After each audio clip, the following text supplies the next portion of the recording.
여러분, 우리가 흔히 생각하는 역사라는 게 그냥 옛날 일들을 쭉 적어 놓은 거라고 생각하기 쉽잖아요. 근데 사실은 그게 아닐 때가 많습니다. 어떨 땐 정말 날카로운 칼 같은 판결문이 되기도 하거든요. 자, 오늘 우리는 한 사회가 완전히 무너지기 직전 그 아슬아슬한 벼랑 끝에 서 있던 시대로 한번 같이 가보려고 합니다. 바로 고대 중국 춘추 시대입니다. 시기는 기원전 719년. 수백 년 동안 단단하게 이어져 오던 그 오래된 질서가 서서히, 아주 서서히 금이 가기 시작하던 바로 그 순간으로 가는 겁니다. 근데 진짜 흥미로운 게 뭐냐면요. 딱 이 한 해, 그러니까 기원전 719년 이 한 해 동안에 이전에는 정말 상상도 할 수 없었던 일들이 막 터져 나온다는 거예요. 여기 화면에 보이는 것들 좀 보세요. 말 그대로 최초의 연속입니다. 국가 간의 땅 따먹기, 왕족이 왕을 죽이는 일, 이런 것들이 다 이 해 처음 기록된 거죠. 이건 그냥 단순한 사건이 아니라 기존의 전통과 법이 와르르 무너지고 있다는 아주 위험한 신호탄이었던 셈입니다. 아니, 어떻게 딱 1년 동안 일어난 일이 한 시대 전체의 몰락을 보여줄 수 있을까요? 바로 이게 오늘 우리가 함께 풀어볼 핵심 질문입니다. 기원전 719년이라는 이 작은 창을 통해서 한 시대가 어떻게 무너져 내렸는지 그 거대한 붕괴의 축소판을 한번 들여다보자는 거죠. 자, 그럼 첫 번째 이야기, 규칙이 무너졌을 때입니다. 혼란이 나라 안팎으로 퍼져나가는 과정을 볼 텐데요. 당시의 질서를 그냥 산산조각 내버린 아주 결정적인 두 가지 사건부터 한번 살펴보겠습니다. 자, 보세요. 두 가지 문제가 동시에 터집니다. 하나는 국가들 사이의 문제, 바로 영토 강탈이에요. 제 나라가 힘으로 기 나라 땅을 그냥 빼앗아 버린 거죠. 이건 국가 간의 암묵적인 룰이 깨졌다는 뜻입니다. 근데 거의 동시에 위나라라는 곳에서는 나라 안에서 더 큰 일이 벌어져요. 주구라는 야심가가 자기 군주, 심지어 친척이었던 환공을 죽여버립니다. 이건 뭐 나라 내부의 질서, 충성심, 혈연 같은 기본적인 것들이 다 무너졌다는 얘기죠.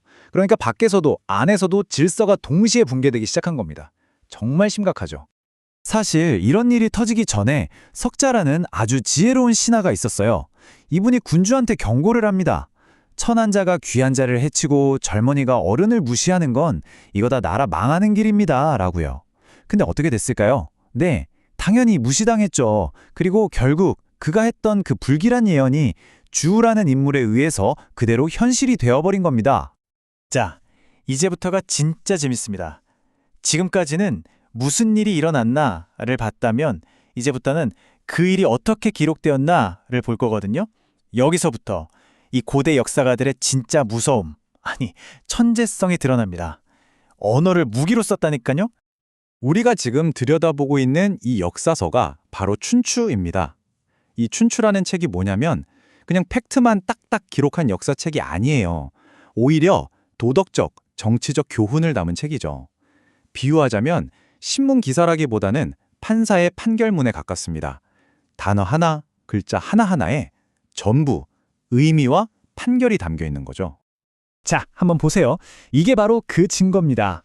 춘추 귀록을 보면 주우가 그의 군주를 죽였다라고 써 있어요. 뭔가 이상하지 않나요? 원래 주우는 왕족이니까 공자주라고 불러야 맞거든요. 근데 공자라는 칭호를 싹 빼버린 거예요. 왜 그랬을까요? 바로 이게 판결인 겁니다. 너는 더 이상 공자가 아니다. 넌 그냥 살인자일 뿐이다. 이렇게 그의 칭호를 빼앗음으로써 그의 정통성을 완전히 부정해버린 거죠. 대단하지 않나요? 이런 방식은 여기서 끝이 아닙니다. 또 다른 기록을 보면 휘가 군대를 이끌고 라고 나와요. 이 휘라는 사람도 원래는 공자 휘라고 불려야 할 인물인데 또 칭호를 뺐어요. 아니, 이 사람은 아직 죄를 짓지도 않았는데 왜? 나중에 해설가들이 설명하기를 이 사람이 훗날 자기 군주를 배신할 인물이라는 걸 역사가들이 알고 있었기 때문에 미리 그를 폄하해서 기록했다는 겁니다. 와, 이건 뭐 거의 미래를 보고 쓴 수준이죠. 행동을 보고 미리 판단을 내린 거예요. 네, 그러니까 핵심은 바로 이겁니다. 생략과 단어 선택. 이게 바로 춘추시대 역사가들이 사용했던 가장 날카로운 무기였던 거죠. 도덕적인 심판을 내리는 무기 말입니다. 역사는 그냥 사실을 전달하는 게 아니라 뭔가를 가르치기 위해 쓰였다는 걸 아주 명확하게 보여주는 대목입니다. 자, 이제 이 기원전 719년의 사건들, 그 한가운데 있었던 한 남자의 이야기로 들어가 보겠습니다. 국가에 대한 충성심과 아들에 대한 사랑 사이에서 정말 끔찍한 선택을 해야만 했던 남자, 바로 석작의 이야기입니다. 아까 석작이 했던 말 기억나시죠? 자식을 사랑한다는 건 의로움을 가르쳐서 나쁜 길로 빠지지 않게 하는 것이다. 이 사람은 정말 확고한 도덕적 원칙을 가진 사람이었던 거예요. 그런데 바로 그 강직한 신념이 그를 상상도 못할 비극으로 몰아넣게 됩니다. 석작이 세운 계획을 한번 보세요. 정말 치밀하고 무섭기까지 합니다. 먼저 찬탈자의 공범이 된 자기 아들한테 미끼를 던져요. 다른 나라에 가서 정통성을 인정받고 오라고요.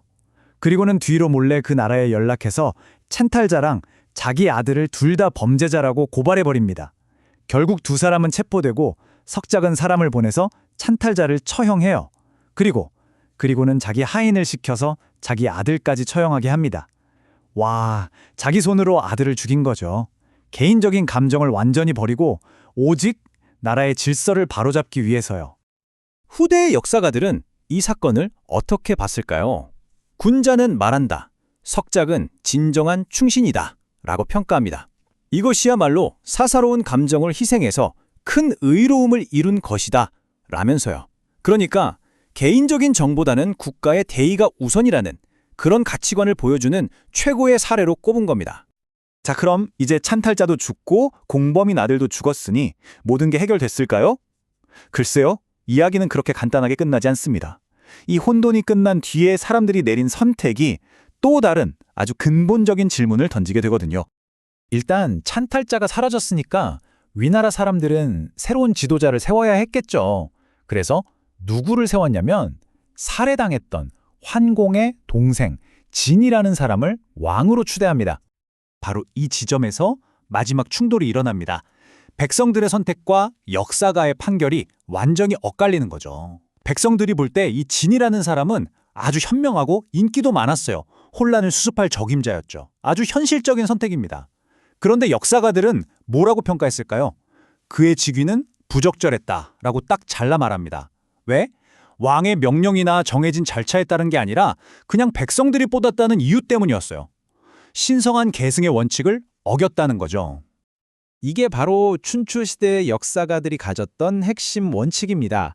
그들에게는요, 한 사람의 능력이나 인기가 중요한 게 아니었어요. 그것보다 더 중요한 건 올바른 계승 규칙을 따르는 정통성이었습니다. 그러니까 아무리 똑똑하고 좋은 사람이라도 정해진 룰을 깨고 지도자가 되면 그건 잘못됐다고 본 거죠. 시스템을 지키는 게 사람 하나 잘 뽑는 것보다 더 중요하다고 생각했던 겁니다. 자, 그래서 기원전 719년의 이 이야기는 우리에게 아주 묵직한 질문을 던집니다. 질서가 완전히 무너졌을 때 더 중요한 건 과연 뭘까요? 정해진 규칙을 끝까지 따르는 걸까요? 아니면 당장 효과가 있는 현실적인 해결책을 선택하는 걸까요? 이건 그냥 오래된 옛날 이야기가 아니라 지금 우리가 겪고 있는 정치적 딜레마와도 너무나 닮아 있지 않나요? 여러분의 생각은 어떠신가요?